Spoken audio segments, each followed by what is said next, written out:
Avez-vous déjà pensé à comment quelques mots murmurés à vous-même peuvent radicalement changer le cours de votre journée, voire de votre vie? Imaginez le pouvoir qui réside dans une seule pensée. Ce n'est pas simplement de la poésie, c'est ancré dans les enseignements du stoïcisme, où le sage utilise le pouvoir de l'esprit pour transformer les défis extérieurs en sagesse et en force.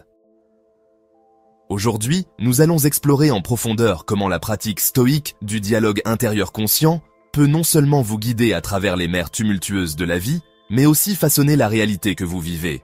Si vous êtes sceptique quant à l'influence des simples pensées sur la réalité, cette vidéo pourrait remettre en question certaines de vos croyances fondamentales. Mais je vous encourage à rester avec nous jusqu'à la fin. Le voyage d'aujourd'hui à travers l'art stoïque de la discipline mentale promet non seulement des idées intrigantes, mais aussi une sagesse pratique que vous pouvez appliquer dès maintenant pour voir de réels changements. Alors, si vous êtes prêt à explorer comment la philosophie ancienne rencontre la science psychologique moderne pour débloquer une vie de plus grande réalisation et de contrôle, assurez-vous de vous abonner, d'aimer et de partager cette vidéo. Partagez la sagesse avec d'autres qui sont sur leur propre chemin de croissance personnelle et de compréhension philosophique. Plongeons ensemble dans la manière dont vous pouvez exploiter le pouvoir de vos pensées pour ne pas seulement réagir à la vie, mais la créer activement. Restez à l'écoute et découvrons ensemble les secrets. Les stoïciens étaient des défenseurs de l'harmonisation de ses émotions avec la raison, enseignant que le vrai contentement vient de l'intérieur, non des circonstances extérieures. Cela s'aligne magnifiquement avec le concept d'alignement émotionnel, où nous visons à nous assurer que nos émotions soutiennent nos objectifs et valeurs de vie, plutôt que de les perturber. La visualisation, un outil puissant dans ce processus, implique de se représenter vivement dans son esprit un résultat ou un état d'être désiré. Il ne s'agit pas de penser de manière désirée, mais de répéter mentalement les étapes et les états émotionnels que vous aspirez à atteindre. Pour les stoïciens, cela aurait pu être se visualiser en train de gérer une situation difficile avec calme et sang-froid, préparant ainsi leur esprit à agir selon leurs valeurs lorsque le moment réel arrive. Pourquoi est-ce important? Lorsque vous visualisez, vous faites plus que simplement rêver éveillé. Vous engagez votre cerveau d'une manière qui ne distingue souvent pas entre les expériences réelles et celles imaginées de manière vive. Neurologiquement, l'acte de visualisation active de nombreux réseaux neuronaux que la performance réelle d'une tâche.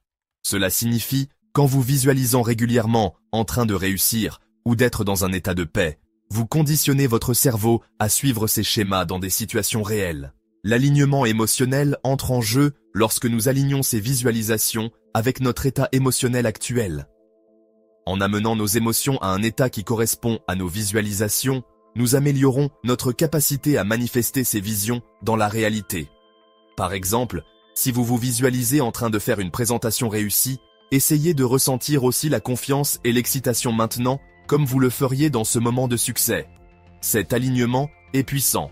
Les émotions que vous cultivez deviennent le carburant qui transforme la visualisation en un résultat tangible. Mais comment pouvons-nous appliquer ces concepts de manière stoïque? Le stoïcisme nous enseigne à utiliser la raison pour gérer nos émotions. En pratique, cela signifie utiliser la visualisation non seulement pour voir le résultat, mais aussi pour répéter des réponses émotionnellement intelligentes à divers scénarios. Par exemple, vous pourriez vous visualiser en train de recevoir des commentaires difficiles et imaginer que vous les gérez avec grâce et ouverture plutôt qu'avec défensive ou colère. Cette pratique vous prépare à rester aligné avec vos valeurs stoïques, de sagesse et de tempérance, quelles que soient les circonstances extérieures auxquelles vous faites face. Une pratique régulière de l'alignement émotionnel et de la visualisation peut transformer ces exercices de simples techniques en partie intégrante de votre routine quotidienne, tout comme la pratique stoïque des réflexions matinales et vespérales.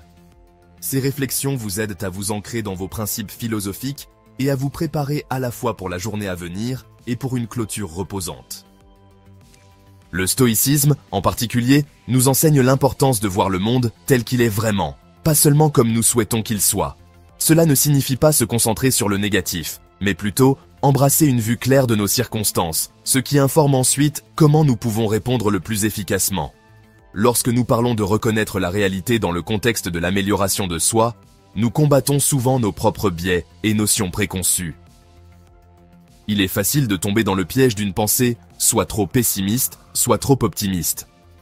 Un stoïque s'efforce de trouver un terrain d'entente rationnel, reconnaissant la vraie nature de chaque situation. Cela implique de voir clairement les défis et les obstacles, mais aussi de reconnaître les opportunités et le potentiel de croissance. Par exemple, si vous traversez une période difficile au travail ou dans votre vie personnelle, reconnaître la réalité signifie admettre ces défis sans les enrober de sucre. Cependant, contrairement à une perspective purement négative, cette reconnaissance est couplée avec le concept stoïque que l'obstacle est le chemin. Cette idée, popularisée par Marc Aurèle, suggère que chaque obstacle présente une opportunité de pratiquer des vertus comme la patience, la résilience et la créativité. Par conséquent, lorsque vous reconnaissez la réalité de votre situation, vous vous demandez aussi « Qu'est-ce que cela peut m'apprendre ? Comment cela peut-il me renforcer ?» Ce processus est profondément enrichissant. Il change votre perspective d'une passivité où les choses vous arrivent à une agence où vous utilisez vos circonstances comme des outils pour votre propre croissance. Il ne s'agit pas seulement de faire face à la réalité, mais de s'y engager activement. Cet engagement implique un dialogue entre ce qui se passe autour de vous et votre réponse interne. Il ne s'agit pas seulement d'endurer les tempêtes de la vie, mais d'apprendre à naviguer habilement en réponse à celles-ci. De plus, reconnaître la réalité dans un sens stoïque implique aussi de se préparer aux réalités futures. C'est là que la pratique de la preméditatio malorum, la préméditation des maux, entre en jeu. Les stoïciens se visualisaient souvent des difficultés et des revers potentiels pour se préparer émotionnellement et pratiquement.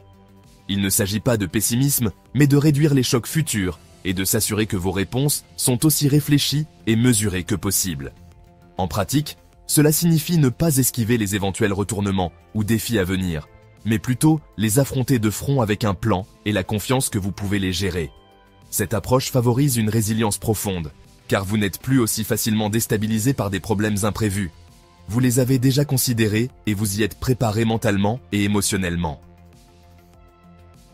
Les stoïciens comprenaient que la vertu n'est pas seulement un concept théorique, mais quelque chose qui doit être pratiqué constamment pour être significatif. De même, lorsque nous parlons de construire de nouvelles habitudes ou de changer notre état d'esprit, la constance est la clé qui débloque une véritable transformation. Il s'agit de faire les petites choses jour après jour, jusqu'à ce qu'elles deviennent une partie de qui nous sommes. Décomposons pourquoi la constance est si cruciale. Imaginez que vous essayez d'améliorer votre santé physique. Si vous allez à la salle de sport seulement une fois par mois, il est peu probable que vous voyiez un réel progrès. Le même principe s'applique aux habitudes mentales et émotionnelles. Que ce soit la pratique de la gratitude, du dialogue intérieur positif ou toute autre compétence psychologique, une pratique régulière est essentielle. Chaque action que vous entreprenez renforce les voies neurales associées à ce comportement, le rendant plus facile à répéter. Tout comme une rivière creuse progressivement un chemin à travers la roche, des schémas de pensée et de comportement constants creusent des voies neurales dans votre cerveau.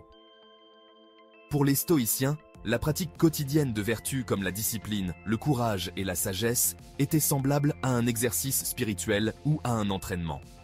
Ils utilisaient souvent l'analogie d'un athlète en entraînement pour décrire leur pratique philosophique. Tout comme un athlète doit s'entraîner régulièrement pour maintenir une condition optimale, un stoïque doit pratiquer ses disciplines philosophiques quotidiennement pour maintenir sa forme morale et mentale. C'est là que le concept d'ascésis, ou pratique disciplinée, entre en jeu. Il ne s'agit pas d'un déni de soi sévère, mais de créer des routines qui s'alignent sur nos valeurs et renforcent notre caractère. En termes modernes, former une nouvelle habitude nécessite de la constance en raison de l'effet cumulatif. Les petits choix et actions, lorsqu'ils sont faits de manière constante au fil du temps, entraînent des résultats significatifs. Si vous voulez cultiver une perspective plus positive, par exemple, vous devez intégrer des pratiques qui favorisent la positivité dans votre routine quotidienne. Cela pourrait être aussi simple que de commencer chaque journée en listant 3 choses pour lesquelles vous êtes reconnaissant, ou de remplacer une pensée négative habituelle par une pensée positive chaque fois qu'elle survient. De plus, la formation des habitudes ne concerne pas seulement ce que vous faites, mais aussi l'environnement que vous créez pour soutenir ces habitudes. Les stoïciens accordèrent une grande importance à la création d'environnements qui réduisent les tentations et les distractions. Cela ressemble à retirer la malbouffe de votre maison si vous essayez de manger plus sainement. Si vous voulez cultiver de meilleures habitudes mentales, vous pourriez limiter l'exposition aux influences négatives que ce soit certaines formes de médias ou même certaines relations qui ne soutiennent pas votre croissance. Le défi, bien sûr, est de maintenir ces pratiques même lorsque l'enthousiasme initial diminue ou lorsque la vie s'en mêle. C'est là que l'endurance stoïque ou la patience entre en jeu. Le stoïcisme enseigne que nous devrions nous attendre et accepter les obstacles dans toute entreprise qui en vaut la peine. La constance, alors, ne consiste pas seulement à s'en tenir à vos pratiques quand c'est facile, mais à avoir la résilience pour les continuer même quand c'est difficile. Rappelez-vous que l'objectif de la formation des habitudes, dans le sens stoïque, n'est pas seulement d'atteindre un succès extérieur, mais de devenir une personne meilleure et plus épanouie. Il s'agit d'aligner vos actions quotidiennes sur vos valeurs les plus profondes et, ce faisant, de transformer non seulement vos comportements, mais aussi votre caractère même. Résilience à travers le discours positif.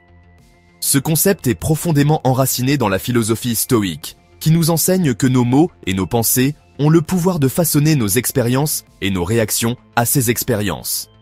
Le stoïcisme ne plaide pas simplement pour l'endurance de l'adversité, mais pour une transformation de l'adversité en une opportunité de croissance personnelle et de force. Parlons de la manière dont le discours positif construit la résilience dans la vision stoïque. Les mots ne sont pas simplement des sons ou des symboles écrits, ils sont l'expression de nos jugements et les précurseurs de nos actions. Lorsque nous parlons positivement, surtout de nous-mêmes et de notre capacité à gérer les défis de la vie, nous ne faisons pas que booster notre humeur sur le moment, nous nous entraînons à voir l'adversité comme gérable et temporaire.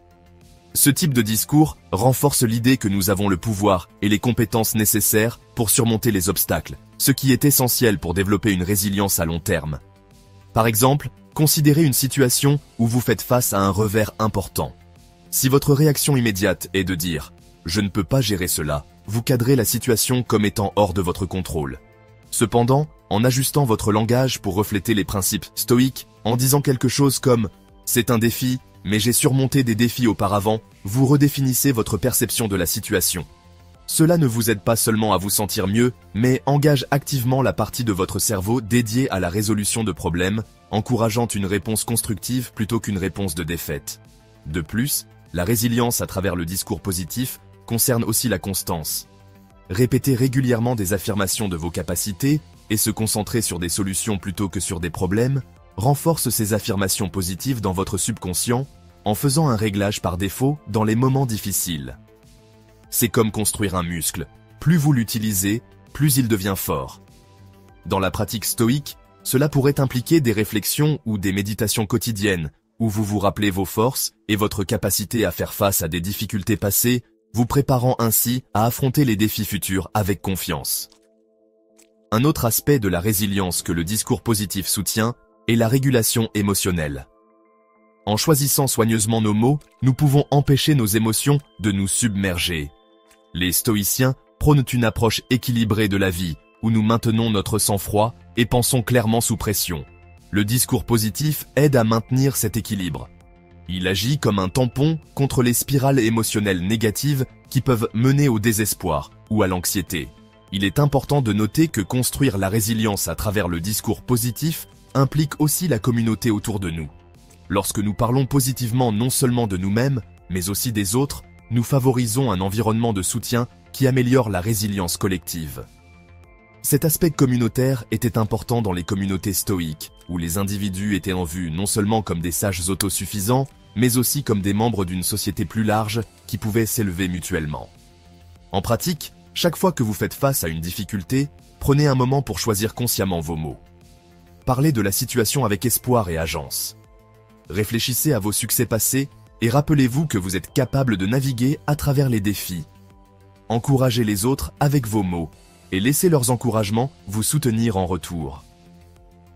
Avec le temps, cette pratique de la résilience à travers le discours positif ne vous aidera pas seulement à gérer des défis individuels, elle transformera la manière dont vous vivez votre vie, transformant ce qui était autrefois accablant en quelque chose que vous avez le pouvoir de gérer. La pratique de la gratitude en particulier déplace notre attention de ce qui manque dans nos vies vers l'abondance déjà présente, favorisant un sentiment de contentement qui est remarquablement résilient aux fluctuations inévitables de la vie. Le stoïcisme ne suggère pas simplement d'être reconnaissant pour les bons moments, il nous encourage à trouver de la valeur même dans les défis. Cela peut sembler contre-intuitif, mais considérez ceci, chaque défi porte en lui la graine d'un bénéfice égal ou supérieur. Lorsque nous pratiquons la gratitude, nous ne sommes pas simplement reconnaissants pour les bénédictions évidentes. Nous apprenons aussi à voir les opportunités cachées de croissance et d'apprentissage qui se déguisent en obstacles. Cette perspective est vitale car elle change la manière dont nous interagissons avec notre environnement. Il ne s'agit plus d'endurer les tempêtes de la vie, mais de s'y engager activement et positivement. Développons cela. La gratitude dans le sens stoïque consiste à apprécier l'ici et maintenant sans un désir incessant pour plus ou un regret pour ce qui est passé. Il s'agit de reconnaître la valeur du moment présent et des ressources que nous avons actuellement. Par exemple, plutôt que de déplorer un manque de ressources, un stoïque trouve des moyens de tirer le meilleur parti de ce qui est disponible. Cela pourrait être aussi simple que d'être reconnaissant pour l'opportunité de développer la débrouillardise ou la résilience, des traits qui serviront bien indépendamment des circonstances extérieures. Maintenant, l'acceptation joue un rôle crucial aux côtés de la gratitude. L'acceptation dans le stoïcisme ne consiste pas en une résignation passive, mais en la reconnaissance des limites de notre contrôle. Les stoïciens distinguent entre ce que nous pouvons contrôler, nos propres pensées, comportements et réactions, et ce que nous ne pouvons pas, presque tout le reste. En pratiquant l'acceptation, nous concentrons notre énergie et nos efforts uniquement sur les choses qui sont dans notre sphère d'influence, ce qui est libérateur et réduit considérablement le stress inutile. Ensemble, la gratitude et l'acceptation favorisent une profonde paix intérieure. Elles nous enseignent à être satisfaits de ce que nous avons et patients avec le processus de la vie. Cela ne signifie pas que nous abandonnons nos objectifs ou cessons de viser mieux, mais plutôt que nous poursuivons nos ambitions avec calme et une perspective positive, sûrs de savoir que nous pouvons gérer les hauts et les bas en cours de route. Intégrer ces pratiques dans la vie quotidienne pourrait impliquer de commencer chaque journée en listant des choses pour lesquelles vous êtes reconnaissant, y compris les défis. Pendant la journée, chaque fois que vous vous sentez frustré ou mécontent, arrêtez-vous et réfléchissez à cette question stoïque. Est-ce que cela est dans mon contrôle? Si ce n'est pas le cas, pratiquez l'acceptation et redirigez votre attention vers quelque chose que vous pouvez influencer. Avec le temps, ces pratiques cultivent un paysage mental où la gratitude et l'acceptation sont la norme plutôt que l'exception. Pour mettre cela dans un contexte pratique, considérez l'exercice stoïque de la visualisation négative. Contemplez occasionnellement la perte des choses que vous valorisez pour augmenter votre appréciation pour elles. Cela peut sembler sombre, mais c'est un moyen puissant de cultiver une appréciation plus profonde pour votre vie telle qu'elle est, renforçant l'habitude de la gratitude. Ce sont des outils incroyablement puissants qui s'alignent bien avec les pratiques stoïques. Ces méthodes nous aident à nous concentrer sur ce que nous pouvons contrôler et à envisager le genre de personne que nous voulons devenir, guidant nos actions et nos pensées dans une direction plus délibérée et vertueuse. Commençons par les questions renforçantes. Ce sont des interrogations soigneusement formulées qui nous défient de penser différemment et d'agir de manière intentionnelle. Contrairement aux questions passives qui pourraient évoquer des sentiments d'impuissance ou de résignation, les questions renforçantes nous encouragent à prendre possession de nos circonstances et à envisager des solutions possibles. Par exemple, au lieu de demander « Pourquoi cela m'arrive-t-il toujours ?», ce qui vous positionne comme une victime des circonstances, une question renforçante serait « Que puis-je apprendre de cette situation ?» ou « Comment puis-je utiliser cette expérience pour grandir ?» Ce changement dans le questionnement ne modifie pas seulement notre réponse immédiate, il change la trajectoire de nos pensées, menant à un comportement plus constructif et proactif. Le stoïcisme nous enseigne à utiliser le questionnement comme un outil pour examiner nos vies et nos actions de manière critique et compatissante. En nous posant régulièrement des questions comme « Est-ce que cela est dans mon contrôle ?» ou « Quelle vertu puis-je pratiquer en ce moment ?» nous alignons notre comportement sur les principes stoïques de concentration sur notre sphère d'influence et de culture des vertus. Cette pratique nous aide à construire la résilience, à développer un caractère moral et à maintenir la tranquillité. Maintenant, discutons du dialogue intérieur futur. C'est une technique où vous vous parlez comme si vous étiez déjà la personne que vous aspirez à être. C'est une forme de répétition mentale ou de visualisation que les stoïciens pourraient utiliser pour incarner leurs idéaux philosophiques. Par exemple, vous pourriez vous dire « Je suis quelqu'un qui reste calme sous la pression, même si vous luttez actuellement contre l'anxiété dans des situations stressantes. En faisant cela, vous ne fixez pas seulement un précédent psychologique pour votre comportement, mais vous renforcez aussi l'identité que vous voulez embrasser. Le dialogue intérieur-futur est efficace car il aide à combler le fossé entre votre état actuel et vos objectifs. Il vous permet d'agir comme si vous aviez déjà atteint vos aspirations, ce qui peut être incroyablement motivant. Cette méthode est ancrée dans la pratique stoïque du comportement, comme si, où les stoïciens agissaient comme s'ils possédaient certaines vertus qu'ils cultivaient encore. Par exemple, agir comme si l'on était patient, sage ou courageux dans des situations qui exigent ces qualités. De plus, ces pratiques ne concernent pas seulement l'ambition personnelle, mais aussi l'alignement avec un bien plus grand. Lorsque vous utilisez des questions renforçantes et le dialogue intérieur futur, vous considérez aussi comment vos actions et votre croissance peuvent contribuer au bien-être des autres, un élément clé de la philosophie stoïque qui met l'accent sur l'interconnexion de tous les êtres humains. Pour intégrer ces pratiques dans votre vie, commencez par identifier les domaines où vous vous sentez coincé ou insatisfait. Formulez des questions renforçantes, spécifiques, qui recadrent ces défis comme des opportunités de croissance. Pratiquez le dialogue intérieur futur quotidiennement, en vous visualisant en train de gérer ces défis avec les vertus que vous souhaitez incarner.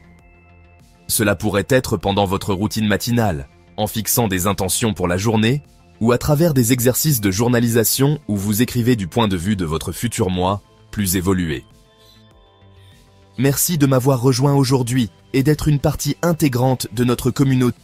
Rappelez-vous que le voyage vers une vie vertueuse et épanouie est continu, et que chaque pas, chaque pensée, chaque mot compte pour construire le futur que vous envisagez pour vous-même.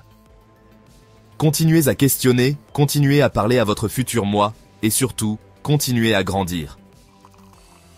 Continuons à grandir et à nous inspirer mutuellement. Jusqu'à la prochaine fois, restez forts, restez sages et vivez stoïquement.